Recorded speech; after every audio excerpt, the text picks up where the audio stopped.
चल रही है। जांच पूरी होने पर सब कुछ चीजें क्लियर हो जाएंगी। साथ ही हरीश रावत ने यह भी कहा कि सज्जन कुमार के मामले में हम कोर्ट का सम्मान करते हैं। हरीश रावत ने कहा कि जो लोग इस प्रकरण को लेकर आंदोलन कर रहे हैं उन्हें न्यायिक प्रक्रिया का सहारा लेना चाहिए।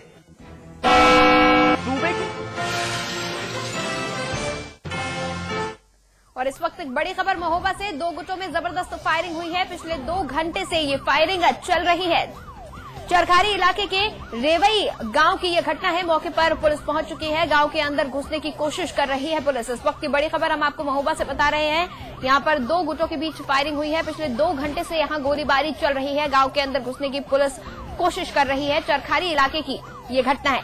इस वक्त की बड़ी खबर हम आपको महोबा से बता रहे हैं, जहां पर चरखारी इलाके के रेवई गांव की यह घटना है। यहां पर पिछले 2 घंटे से लगातार फायरिंग चल रही है। 2 गुटों के बीच यहां फायरिंग हुई है। तो लगातार इस वक्त की बड़ी खबर हम आपको महोबा से बता रहे हैं, जहां पर 2 गुटों के बीच फायरिंग हुई है।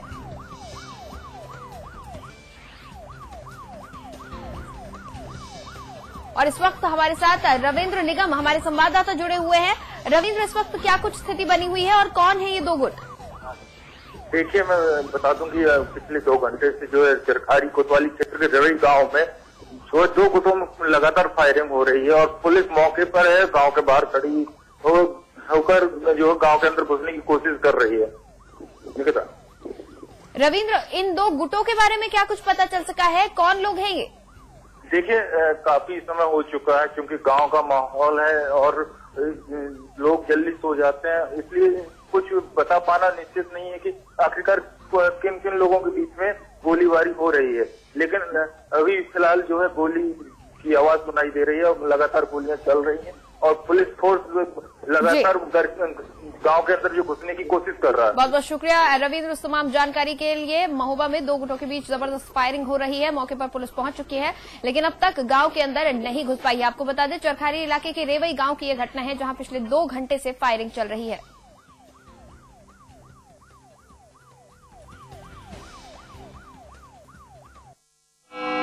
सूबे की समाजवादी पार्टी की सरकार एक बार फिर कांग्रेस के निशाने पर है।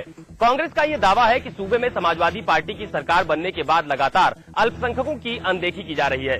साथ ही कांग्रेस का ये भी कहना है कि केंद्र सरकार की तरफ से उत्तर प्रदेश सरकार को अल्पसंख्यकों की योजनाओं को चलाने के लिए जो धन दिया जाता है, उस धन का भी दुरुपयोग किया जा रहा है। कांग्रेस ने सपा और बीएसपी को आड़े हाथों लेते हुए ये भी कहा है कि आने वाले लोकसभा चुनाव में समाजवादी पार्टी या बहुजन समाज पार्टी को जातीय समीकरणों का लाभ नहीं मिलेगा। उत्तर प्रदेश में सभी राजनीतिक दल अब पुरजोर तरीके से लोकसभा चुनाव की तैयारियों में जुट गए हैं। खास बात ये भी है कि राजनीतिक दल इस बात का ख्याल रख रहे हैं कि जातीय समीकरण कहीं से भी बिगड़ने न पाए। सपा की पिछले वर्ग की बैठक, बसपा की ब्राह्मण रैली के बाद आज कांग्रेस ने अल्पसंख्यक विभाग की अहम बैठक बुलाई। बैठक में कांग्रेस के कई बड़े नेता भी शामिल हुए। एक बार फिर अल्पसंख्यकों पर कांग्रेस प्रेम साफ दिखा। अपने आप को अल्पसंख्यकों की हितैषी बताने वाली कांग्रेस ने प्रदेश की समाजवादी पार्टी पर आरोप लगाते हुए कहा है कि सपा सरकार अल्पसंख्यकों के बलबूते पर बनी, लेकिन चुनाव के पहले जो वादे किए गए थे वो पूरे नहीं किए गए। साल पूरा हो जाने पर भी सरकार अल्पसंख्यकों की अनदेखी कर रही है। यही नहीं, कांग्रेस का ये भी आरोप है कि केंद्र सरकार की तरफ से प्रदेश में अल्पसंख्यक योजनाओं के लिए जो धन दिया जाता है, उसका दुरुपयोग किया जाता है। कांग्रेस का ये भी कहना है कि उत्तर प्रदेश में जातीय समीकरणों का फायदा लेने की सोच रही सपा या बसपा को इसका लाभ अब नहीं मिलेगा। वहीं कांग्रेस ने रेल मंत्री पवन बंसल का बचाव करते हुए एक बार फिर कहा है कि पूरे मामले को सीबीआई ने उजागर किया है और मामले पर रेल मंत्री ने अपनी सफाई भी दे दी है।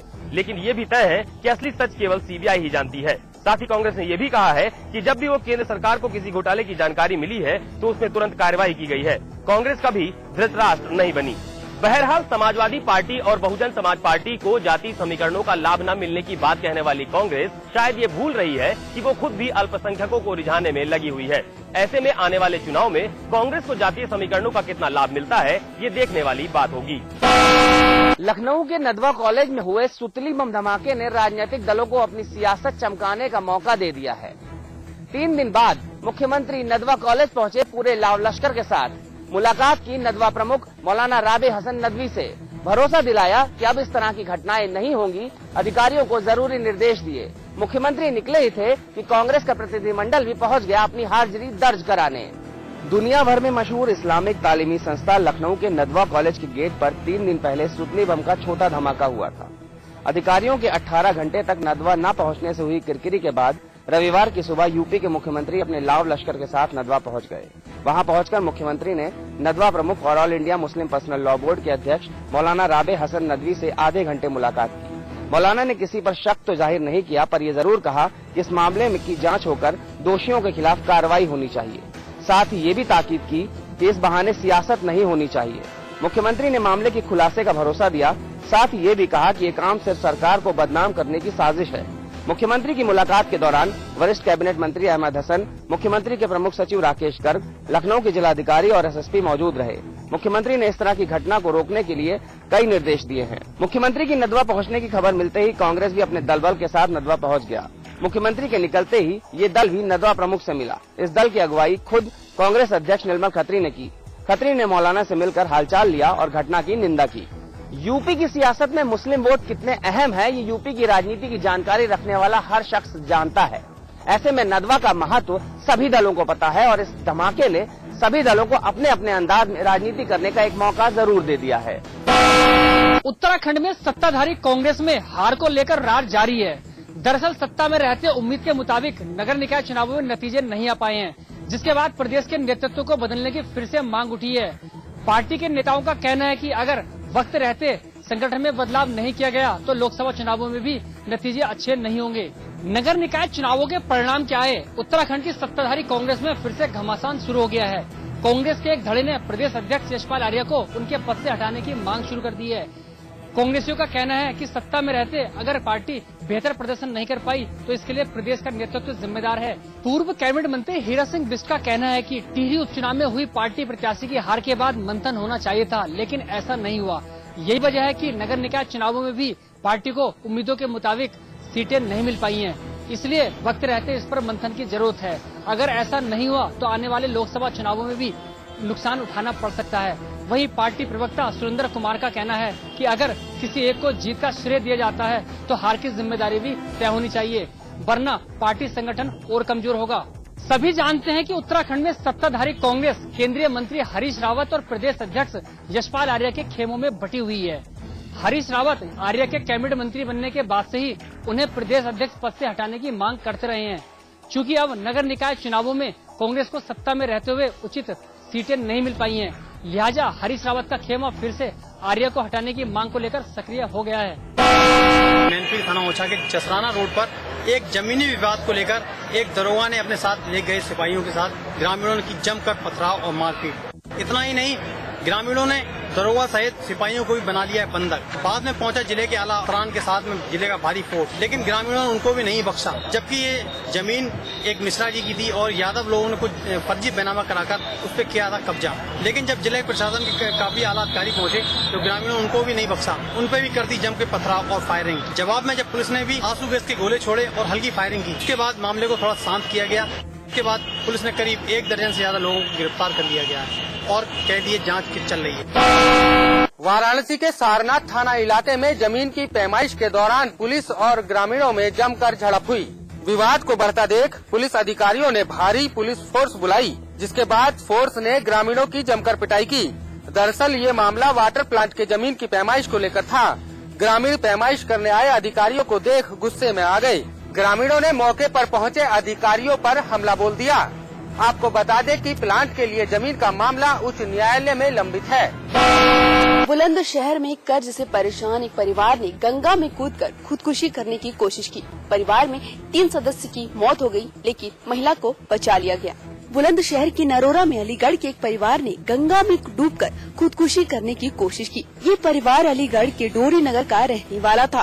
परिवार के एक पड़ोसी के मुताबिक ये परिवार पिछले कुछ समय से अलीगढ़ के ही एक सूदखोर से परेशान था। सूदखोर ने पिछले समय से इस परिवार का जीना मुहाल कर रखा था। सूदखोर ने महज 20,000 रूपए दिए थे, लेकिन मूल रकम पर मोटा ब्याज लगाकर रकम लाखों में पहुंचा दिया। सूदखोर से तंग आकर परिवार खुदकुशी करने को मजबूर हो गया। खुदकुशी से पहले मृतक ने अपने 2 बच्चों को अपनी बहन के पास इंदौर भेज दिया और 2 बच्चों और पत्नी के साथ नदी में कूद गया। कानपुर में छेड़छाड़ का विरोध करना एक छात्रा को महंगा पड़ गया। छात्रा ने जब छेड़छाड़ का विरोध किया तो दबंगों ने उसके बाल काट डाले। थाना रायपुरवा के लक्ष्मीपुरवा इलाके में रहने वाली छात्रा इलाके के विजय सिंह, उमेंद्र सिंह और सोमेन सिंह की आए दिन की छेड़छाड़ से परेशान थी। इसकी शिकायत छात्रा के परिजनों ने पुलिस के सभी आला अधिकारियों से की थी, लेकिन दबंग मंचलों पर कोई कार्रवाई नहीं हुई, जिसके चलते दबंग मंचलों के हौसले बुलंद हो गए। वहीं दबंग मंचलों ने छात्रा के साथ फिर छेड़खानी की। जब छात्रा ने इसका विरोध किया तो उसके बाल काट दिए गए। छात्रा अपनी विधवा मां के साथ एक बार फिर थाने की चौखट पर आई, लेकिन पूरा दिन बीत जाने के बाद भी थाना पुलिस ने FIR तक दर्ज नहीं की गई। वहीं रायपुरा थाने की पुलिस इस मामले में लीपापोती करने में जुटी हुई है। देश में नाबालिग बच्चों के साथ बलात्कार की घटनाएं आए दिन सामने आ रही हैं। राजधानी देहरादून में भी 2 नाबालिग छात्राओं के साथ बलात्कार की एक घटना प्रकाश में आई है। प्रशासन का कहना है कि मामले में गंभीरता से कार्रवाई होगी और आरोपियों की जल्द से जल्द गिरफ्तारी होगी। देश में बलात्कार की घटनाएं रुकने का नाम नहीं ले रही हैं। सरकार और पुलिस बड़े बड़े वादे करती है, लेकिन हालात बद से बदतर होते जा रहे हैं। देवभूमि में भी बलात्कार के मामले लगातार बढ़ते जा रहे हैं। राजधानी देहरादून में बीती रात ट्यूनी तहसील के कूड़ा गांव की 2 छात्राएं जागरण के कार्यक्रम से वापस लौट रही थी कि इसी दौरान डुंगरी गांव के 2 युवकों ने दोनों नाबालिग लड़कियों के साथ बलात्कार किया, जिसके दौरान लड़कियां खूब चिल्लाती रही, लेकिन जंगल का क्षेत्र होने के कारण कोई भी उनकी आवाज नहीं सुन पाया। दोनों आरोपियों के नाम राजेंद्र और बिट्टू बताए जा रहे हैं, जो पास के ही गाँव के निवासी बताए जा रहे हैं। बताया गया है कि बलात्कार की घटना के बाद से ये दोनों आरोपी फरार हैं। राजस्व क्षेत्र होने के कारण राजस्व पुलिस पूरे मामले की छानबीन कर रही है। ट्यूनी तहसील के पटवारी आज दोनों नाबालिग लड़कियों को मेडिकल के लिए दून अस्पताल देहरादून लाए, जहां मेडिकल के बाद छात्राओं के साथ रेप की पुष्टि हो गई है। वहीं प्रशासन का कहना है कि मामले में त्वरित कार्रवाई करते हुए जल्द से जल्द आरोपियों की गिरफ्तारी की जाएगी। देश में बलात्कार की घटनाओं से जहां उबाल आया है, वहीं देवभूमि में जिस तरीके से नाबालिग छात्राओं के साथ बलात्कार की ये घटना प्रकाश में आई, उससे कहीं न कहीं देवभूमि के दामन पर भी दाग लगता नजर आ रहा है। प्रशासन के दावे कितने सच होंगे, ये तो आने वाला वक्त ही बताएगा। अंबेडकर नगर में BKNB डिग्री कॉलेज के प्राचार्य इन दिनों विवादों में हैं। उन पर महिला से यौन शोषण का आरोप लगा है। महिला का आरोप है कि प्रिंसिपल इसका कई दिनों से शोषण कर रहे थे। इलाके की पुलिस ने कुछ नहीं किया तो महिला SP के पास पहुंची और जांच के दौरान जब कुछ सबूत मिले तो केस दर्ज हो गया। लेकिन फिलहाल आरोपी प्रिंसिपल खुलेआम आजाद घूम रहा है।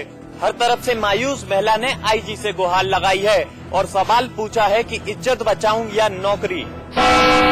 चचेरे भाई ने किया अपनी ही बहन के साथ बलात्कार। रिश्तों को तार तार कर देने वाली ये सनसनीखेज घटना बरेली के फतेहगंज पश्चिमी थाना क्षेत्र की है।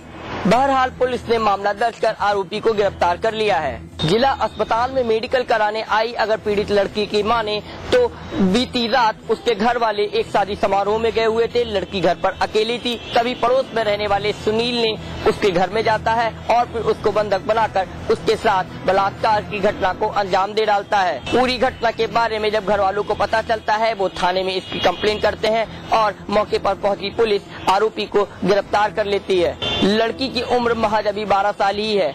रिश्तों को कलंकित कर देने वाली इस घटना से पूरा बरेली शर्मसार है और लोग काफी दहशत में हैं कि आखिर वो किस पर विश्वास करें। 2008 के बाद फिर से गैंगवार का सिलसिला शुरू हो गया है। ऐसे में कल इस घटना में अजय खलनायक पर ताबड़तोड़ फायरिंग ने ये बात साबित कर दी कि एक बार फिर पूर्वांचल में माफियाओं का दबदबा जो है वो बनाने के लिए अजय खलनायक पे ताबड़तोड़ फायरिंग की गई। ऐसे में अजय खलनायक को 4 गोलियां लगी, वहीं उनकी वाइफ को 2 गोलियां लगी हैं।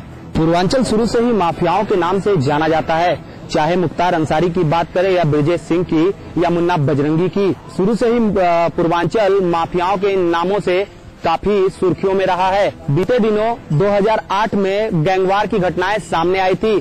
तब से पुलिस ने अपराधियों पर लगाम कसा तो ये गैंगवार की घटनाएं जो हैं वो पूरी तरह से समाप्त हो गई थी। लेकिन 2013 में फिर से गैंगवार ने दस्तक दे दी है वाराणसी में। एक बार फिर वाराणसी के कैंट थाना क्षेत्र में लोगों के दिल दहल गए जब ताबड़तोड़ 1 दर्जन से ज्यादा फायरिंग की आवाज लोगों ने सुनी। उस घटना में अजय खलनायक पर ताबड़तोड़ फायरिंग की गई, जिसमें अजय खलनायक की गाड़ी छल्ली हो उठी।